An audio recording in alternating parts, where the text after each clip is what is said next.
Okay, good morning, everybody. We're gonna go ahead and start just by taking attendance real fast.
Okay, I'm gonna minimize this and you can still sign in whenever you want.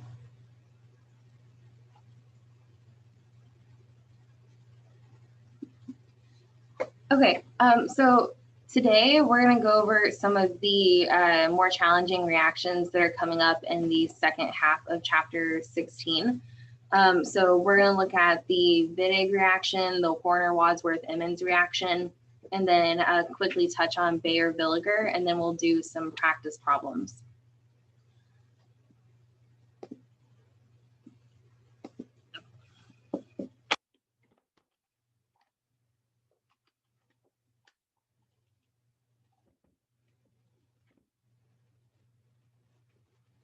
Okay, Anne, did you want to go ahead and make your announcement real fast? Yeah. Okay, hello everyone. I sent you guys an announcement this morning with a survey link. I need you guys to fill it out sometime this week. It's not a huge rush, but before Friday would be great. And it's just basically a survey link to evaluate me and just to evaluate the SI program. My supervisor at Slack, we do this every semester midterm. You guys will also have another one at the end of the semester. But if you guys could do that for me, that would be great. Thank you. Okay. So we're going to go through essentially an abbreviated version of the notes that you'll find online. Where did my thing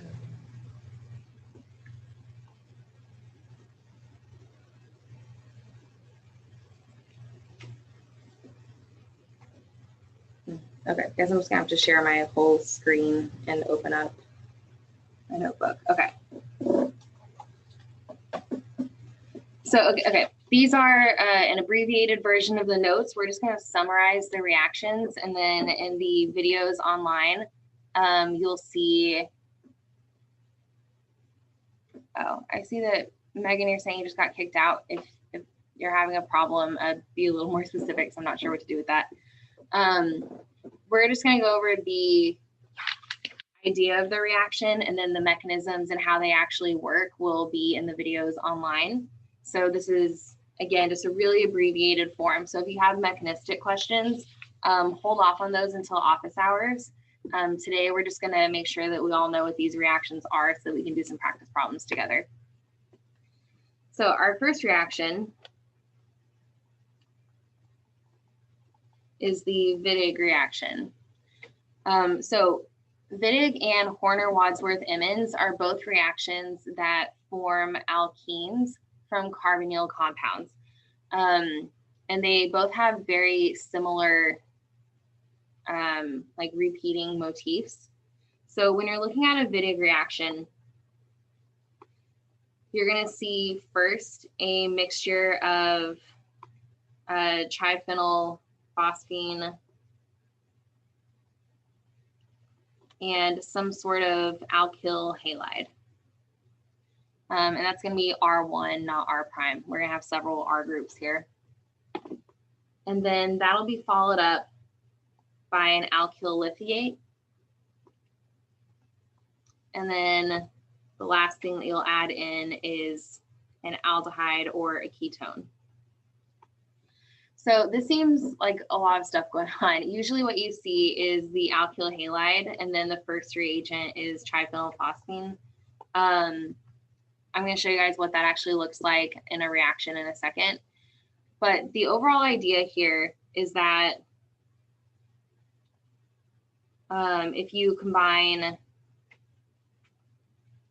these two things first, you end up creating a bond to that R group.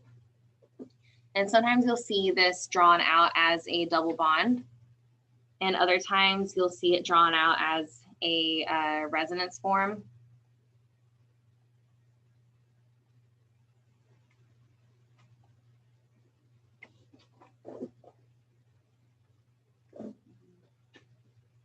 Oh, sorry. I'm jumping ahead of myself. Okay, so there's a positive charge on the phosphorus atom. The alkyl lithiate is the next thing that comes along, and it's going to deprotonate the carbon here so that you create a carbanion. So this is after step 1. After step 2,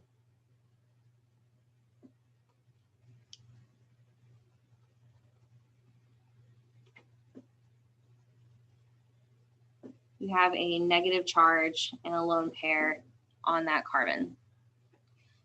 This is often drawn out in the resonance form.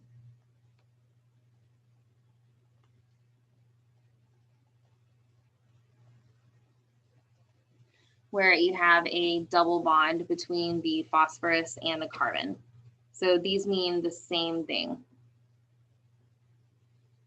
When we actually use this in the reaction and you see the mechanism, this is the version that we're using. So that's why it's important to know these two resonance forms, is because if it's just being given to you as a reagent, you're going to see it like this in the alkene looking form. But otherwise, the reactive form is actually this first resonance structure. And then it gets combined with the carbonyl here. And you end up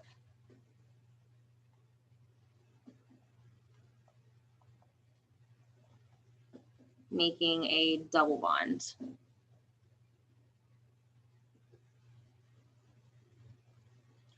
So essentially whatever is attached to the phosphorus replaces the oxygen of the carbonyl. I'm also really regretting my pen choice because I was unable to color code when I drew it in rainbow. So we're going to draw it out one more time with some extra R groups, because usually the R group attached is a little more complex than that. So if you have a ketone, we're going to draw out carbon atoms.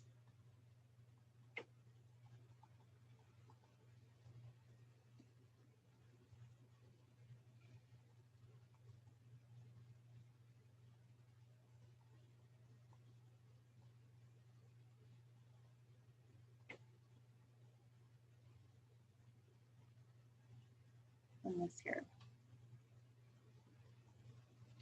I'm going to make the carbonyl carbon pink and the phosphine carbon blue. When these are combined together,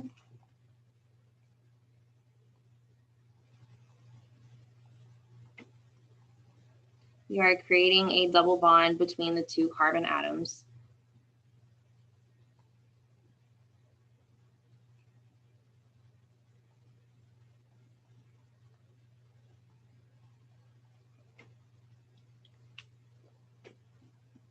So whatever carbon groups are attached to the carbon with the triphenyl phosphonium here, it's going to be directly attached to the carbonyl carbon. So all you have to do when you're looking at a reaction like this is mentally subtract out this and this, and sub that in there.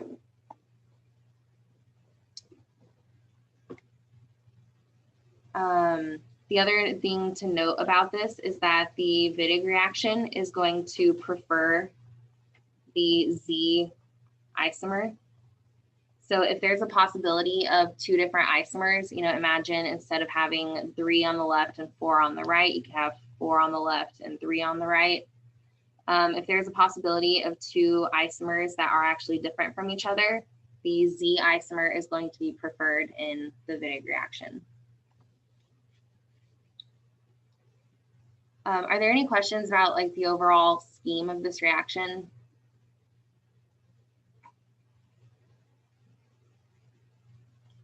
Okay, cool. I'm going to shrink this down. The next one is the Horner-Wadsworth-Emmons reaction.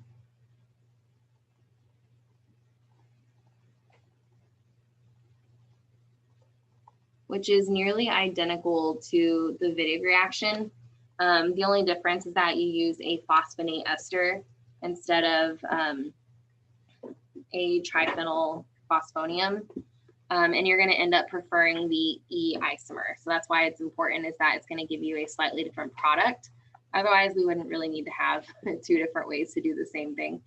The reagents for this, in your first step, you're going to have some combination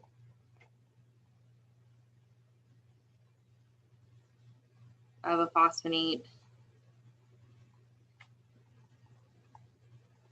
and an alkyl halide.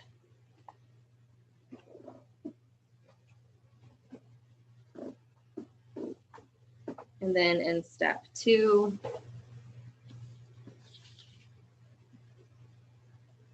typically you see sodium hydride.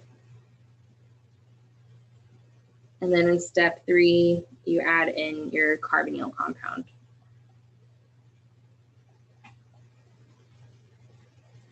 And then I didn't draw out any sort of thing like this because it really is the exact same. You're going to put the two pieces together. The only difference is that instead of having a phosphorus or a triphenyl phosphine like we did up here, your compound here is going to look a little different.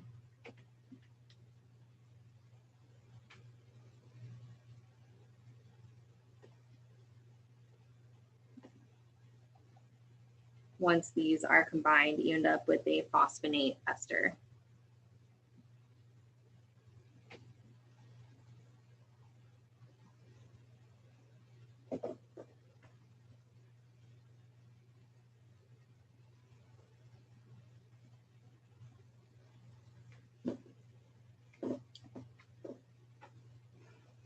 Another key thing about both Wittig and the Horner-Wadsworth-Emmons reaction is that it's really important that whatever carbon is directly attached to the phosphorus has a hydrogen on it.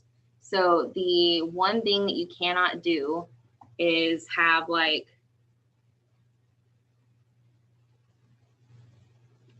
T-butyl bromide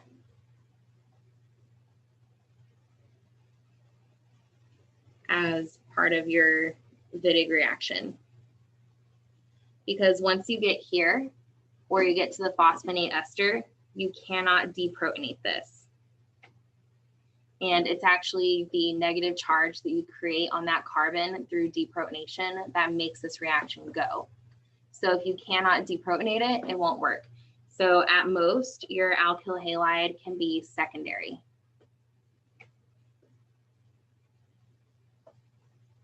So we can use methyl halides. We can use secondary alkyl halides. I meant to go in order, but I messed up. So primary halides.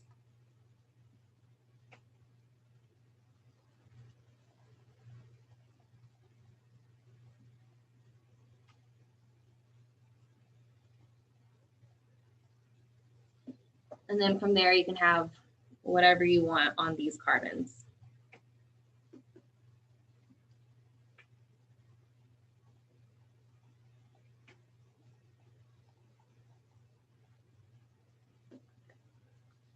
Does this make sense?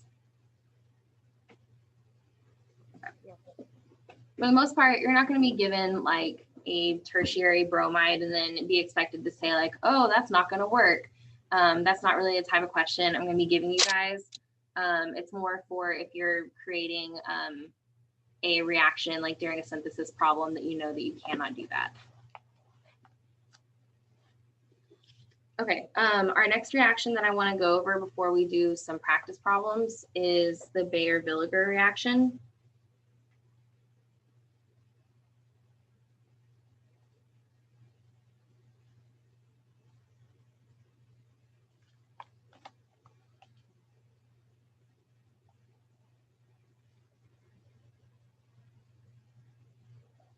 And this one's really simple, but students love to make it so much harder than it actually is. And I think that's true for all three of the reactions that we're talking about today. The overall effect of the reaction is really, really simple, very straightforward, but you're going to take it and make it really, really hard in your head, which I really don't want you to do. So that's just not fair to yourself. The Baeyer-Villiger reaction takes an aldehyde or a ketone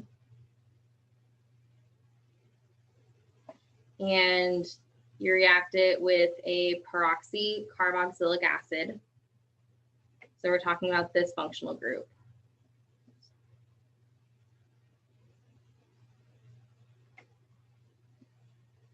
And it creates an ester.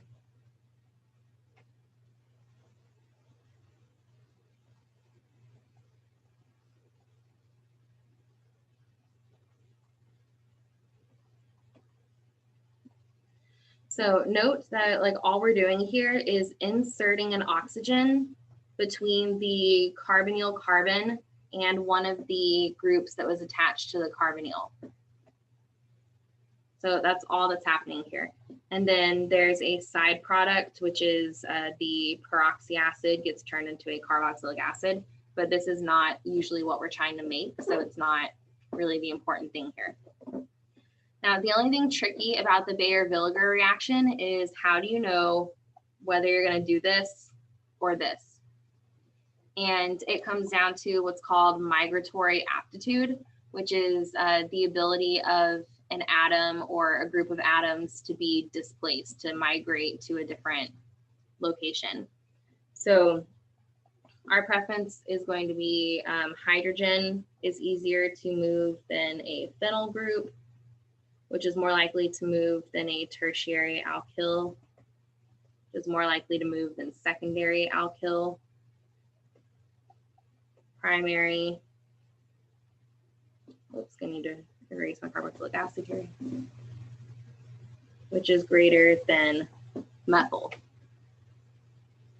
So this ultimately becomes a really, really simple thing here.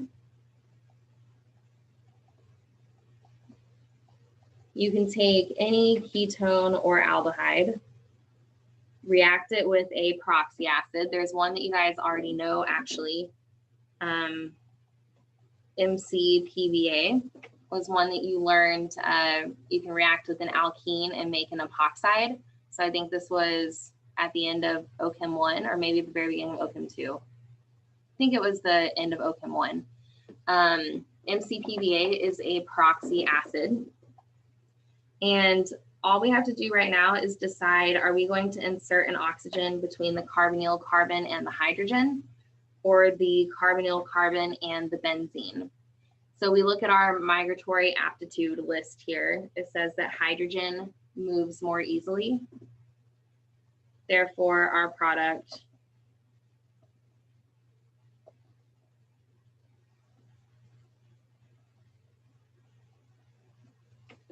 is this, which is a carboxylic acid. So this is our one exception to the rule. For the most part, Baeyer-Villiger results in an ester unless you are reacting with an aldehyde.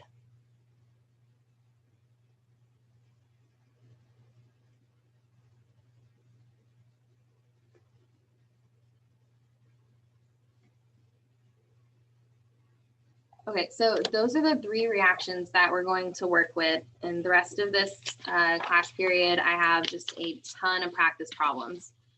So I know you guys are working on your homework, or at least I want you to be working on your homework.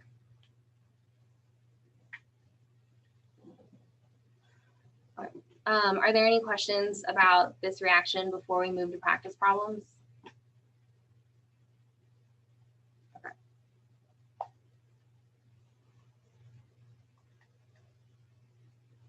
I got kicked off. Can you explain the list one more time, please? Oh yeah, this is like the hydrogen is greater than phenyl. This is what's called migratory aptitude.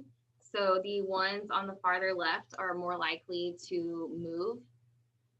So basically, if you have the choice between inserting an oxygen between the carbonyl carbon and a hydrogen, or a carbonyl carbon and a phenyl group, you put it in between the carbonyl and the hydrogen, because hydrogen has a greater migratory aptitude.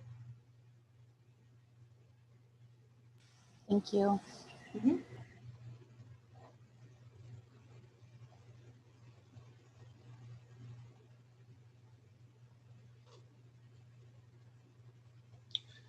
So Justin asked in the chat, is it just MCPBA that's used for Baeyer-Villiger? No, it could be any peroxy carboxylic acid. This is just one that you happen to know already. But if you see this motif drawn out, or sometimes you see it written out as CO3H, which I think is just a nightmare. Like, how are you supposed to look at that and really just make a guess if you've never seen it before? You could also see it written out like this, which I also think is obnoxious. But all of that just means peroxy carboxylic acid, and it's going to act in the same way as MCPBA.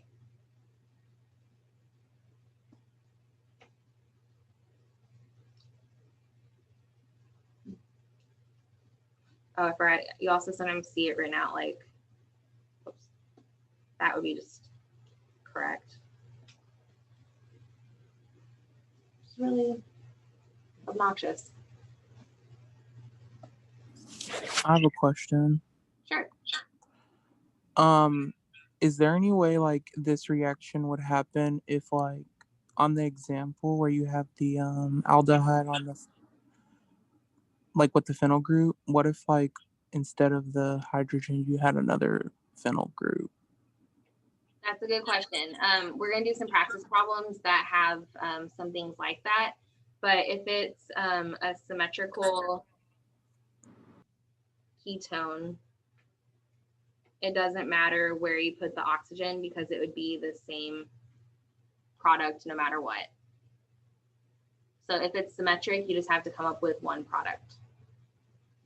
I mean, in general, you only need to come up with one product, but you don't have to make a choice if it's symmetrical. If we were reacting this with a formaldehyde, would an OH group be added to both sides? No, it's always going to add to just one side. Okay. Yeah. The mechanism is also covered in the videos that you'll find online. And then once you see the mechanism, I think it becomes kind of maybe a little more clear how this works. I don't know, for a lot of people, when they see the mechanism, they're just like, cool, that was too much information. I think this reaction is very simple. And when you see the mechanism, you're like, that's so complicated. I'm never going to ask you to draw the mechanism. So, no, they're not uploaded to YouTube yet.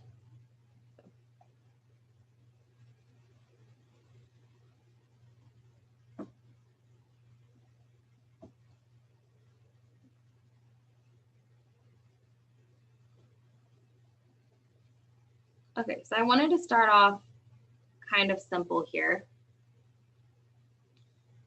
Would you guys rather have one problem or two to work on in a breakout room? 2, please. 2? Okay. I'll draw one more up here.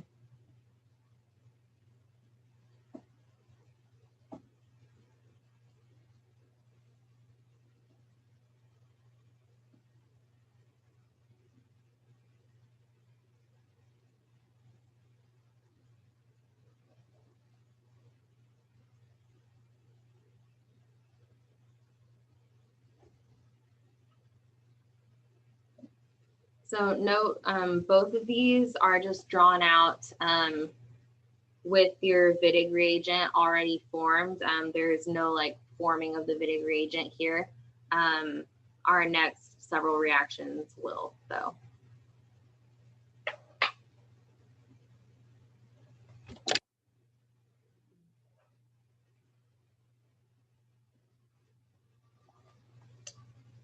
Sorry. Go ahead and screenshot this or write it down real fast. I'm having issues getting y'all into breakout rooms.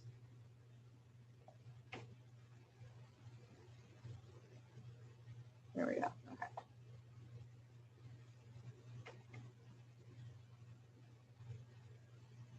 Okay, before I push, open rooms and stuff, when you go into your breakout rooms, I expect you guys to be talking to each other. Anne is usually hopping around the rooms. I sometimes hop around, but I keep finding that a lot of you get kicked out of the Zoom meeting and then you're just kind of sitting in the meeting by yourself. So I haven't been visiting rooms as often, but we are hopping around and looking, and the purpose of going into a breakout room is for you guys to bounce ideas off of each other and work through problems together. So if you're just sitting there in silence, you're not doing anything to help yourself. So go into your breakout rooms and actually work together on these.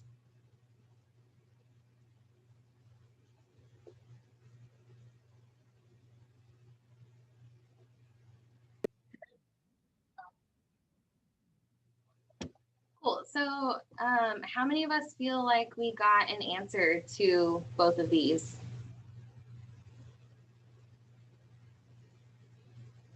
Yeah, it seemed like you guys got this pretty well, which makes me really, really happy. So I'm just gonna color code real fast just so when we're looking at the products, we can see the pieces more easily. So just remember with this type of reaction, this is a Wittig reaction. And I know you don't know the mechanism yet, but you're welcome to, view this in the resonance form where there's a lone pair and a negative charge on the CH2 and a positive charge on the phosphorus. So when you put these two together, you're going to keep the carbon framework the same. The double bond is still going to exist in exactly the same spot. And you just need to take the carbon group from the phosphorus compound and plop it on there.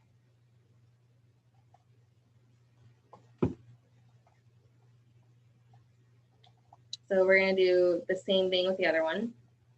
How many of us got this product?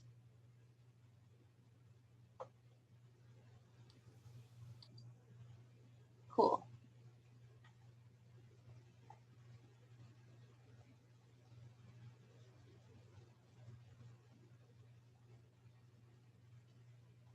Okay, so same thing again, draw out your carbonyl group, draw the double bond, and then put the other carbons on there. Do we have to worry about E or Z with this reaction? No. No, because there's a line of symmetry through here, so there's no E or Z in this situation. The one thing that you do really need to be careful about, though, is losing your carbons. So make sure that you have the same number of carbons in your starting materials as you do in your products. So there's 6 here, and then 1, 2, 3, 4, 5, 6, 7, 8, 9, 10. So we should have 16 in our product. 1, 2, 3, 4, 5, 6, 7, 8, 9, 10, 11, 12, 13, 14, 15, 16. That's the number one mistake I see. And I do, when I draw out multiple choice things, I draw out compounds that are short a carbon or two or have an extra carbon or two, just to make sure that you actually are drawing out the products and stuff. Okay, I want to put up 2 more reactions. I mean, actually, I have like 7 more reactions total, and I think we are going to get through all of them. We have plenty of time.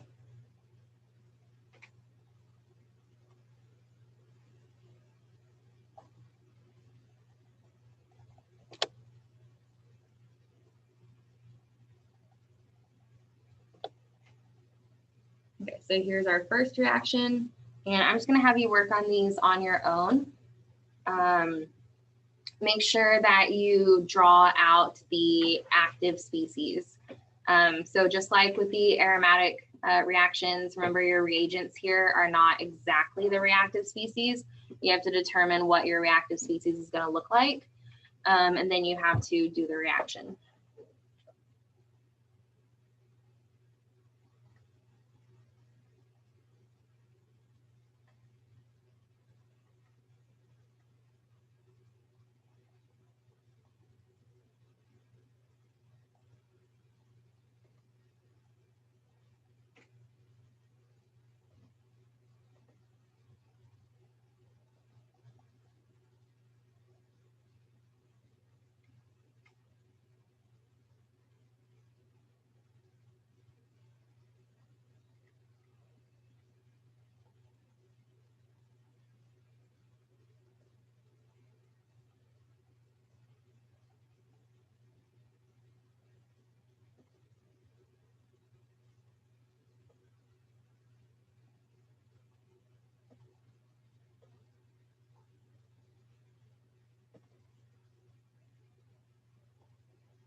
Okay, so the first 2 are multi-step reactions, and then the bottom one is look at this alkene containing compound and determine what the 2 pieces that are going to react together would be. So you need a carbonyl compound and a triphenyl phosphonium, or an alkyl triphenyl phosphonium.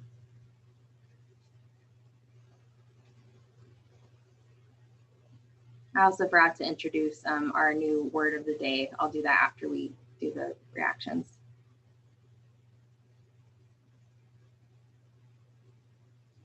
So I'm going to give you about a minute, at least come up with what you would get after steps 1 and 2 for both of the reactions.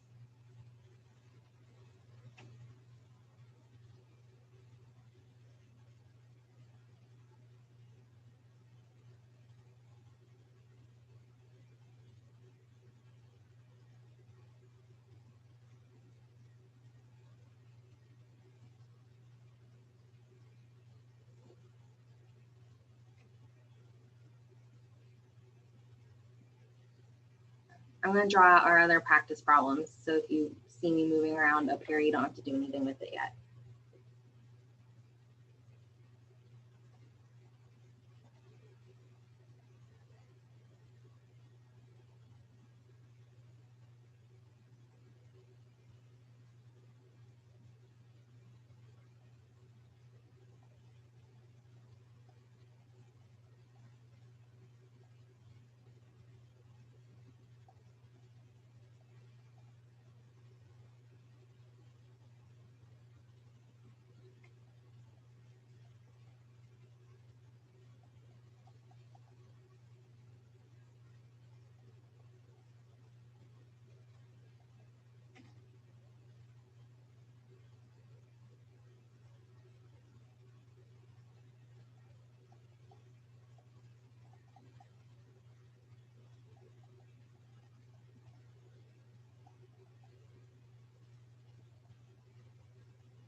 Okay, let's go through these first couple of reactions together. Okay, so what is happening in steps 1 and 2 of these reactions?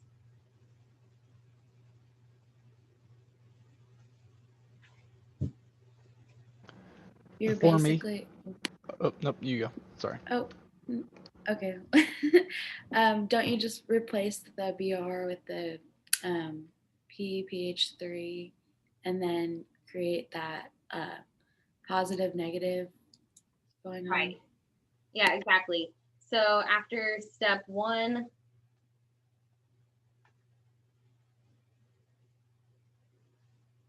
we have this compound. After step 2,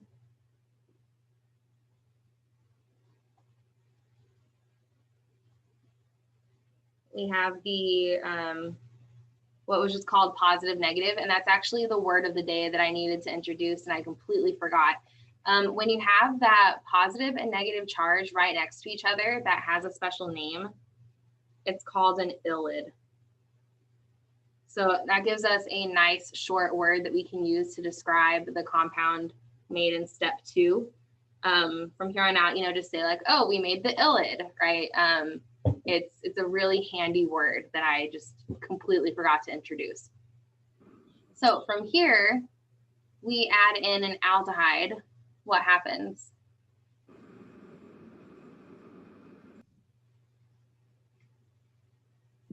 The double bond on to the O gets replaced as a double bond to whatever R group is attached to the PPH3, right? Yeah, so this is just our Wittig reaction here. Does the Wittig reaction prefer the E or the Z product? Z. The Z. Yeah, so that's the only kind of tricky thing here is that you need to make sure that you put your ylid on in the correct direction. So the methyl group is going to go the same way as the propyl group. So we just want to make sure we end up with the Z product. What about the next problem? So sorry. I'm confused on Z orientation. I guess I might have missed that in the notes so far. So what makes it Z and what's the opposite of Z? So this is Z because the large groups are opposite each other. Okay. The opposite would be E, which we're actually about to look at real fast. Did anybody notice that the next problem is the exact same, but Horner-Wadsworth-Emmons instead, right? Yes. The product is identical, except it's going to be the E. E confirmation. Mhm.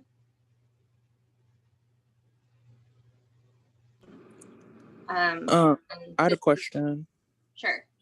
So the second step in both of them, well, I mean, like at least the first one, the like lithium species, that's the thing that deprotonates your Right. carbon, right? And then Okay. same with sodium hydride. Okay. The second step is deprotonation.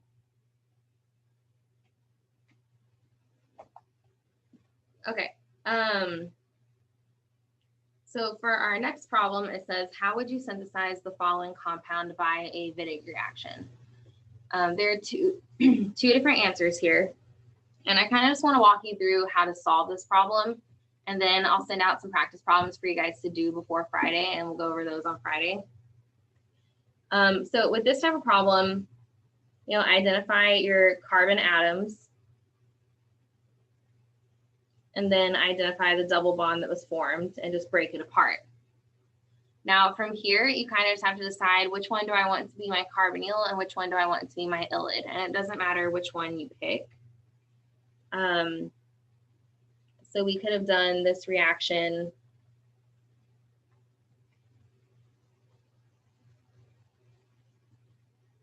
using this compound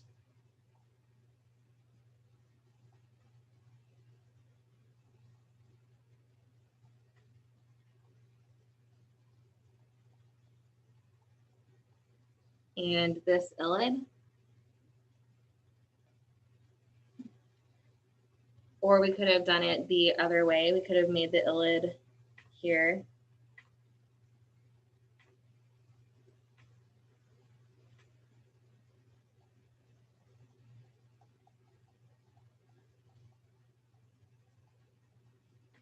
There's a hydrogen here too. And combined it with this aldehyde. So both of these schemes would work out.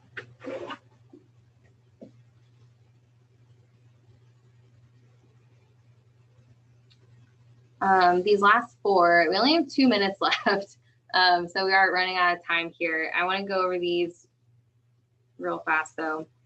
So in this top one, we have a ketone and we have MCPVA. What reaction are we setting up here?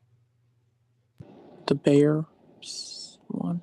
Right, so this is Baeyer-Villiger. And what's going to happen? What are we doing? Making an ester? Right, so we're going to insert an oxygen between the carbonyl carbon and a neighboring carbon. Since this molecule is symmetrical, it doesn't matter where you do it.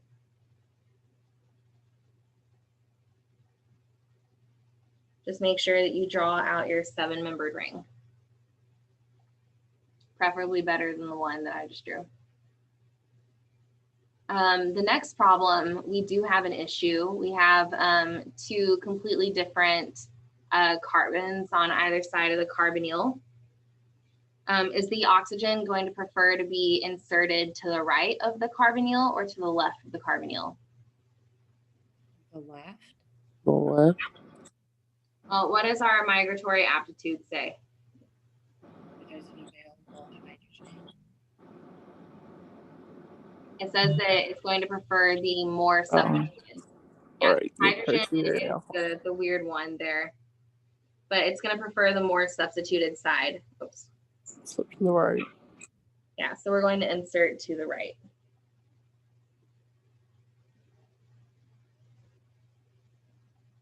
And then just make sure that you don't forget your methyl groups. Okay. So for our next one, we're starting off with a secondary alcohol and reacting with PCC. What does PCC do with the secondary alcohol? Make it a ketone. Right. We're oxidizing to a ketone. Okay, and then we're reacting with MCPVA. What's going to happen? We're gonna add ester. oxygen to the left side. Right, we're going to make an ester by adding an oxygen to the left of the carbonyl.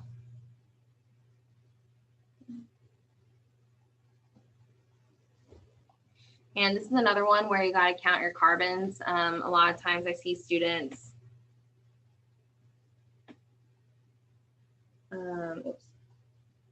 I see them just replace a carbon and try and keep the same shape. This would be missing 1 carbon. There are 5 carbons in your starting material. This only has 4. Baeyer-Villiger does not delete a carbon. So be really careful about that. Okay, this last one, it seems a little more complicated, but it's not too bad. What are we doing in step 1? Making the ketone. Right, making a ketone. And then in step 2, We're adding that ring where the carbonyl, like Right. replacing the oxygen. right? So we're doing a Wittig reaction, and we're just adding this cyclohexane group here. And then what's happening in step 3?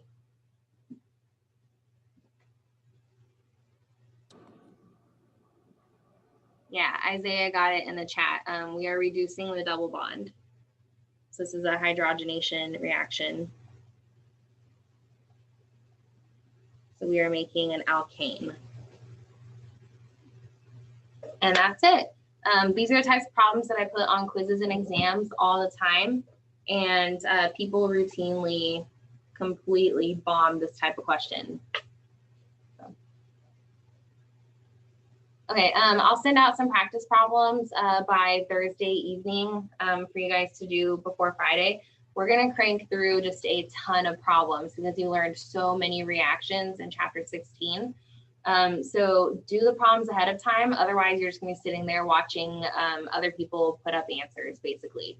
You're not gonna get a lot of time to actually work the problems on Friday. We're mostly just gonna go over the solutions that you were already supposed to have.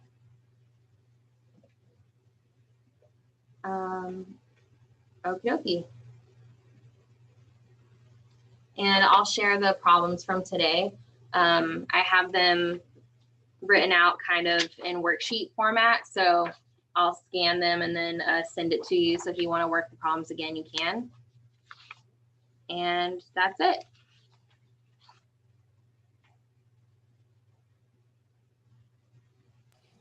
Thanks, Dr. D. Thank you guys. Sorry I went over. Okay, have a good week. You too.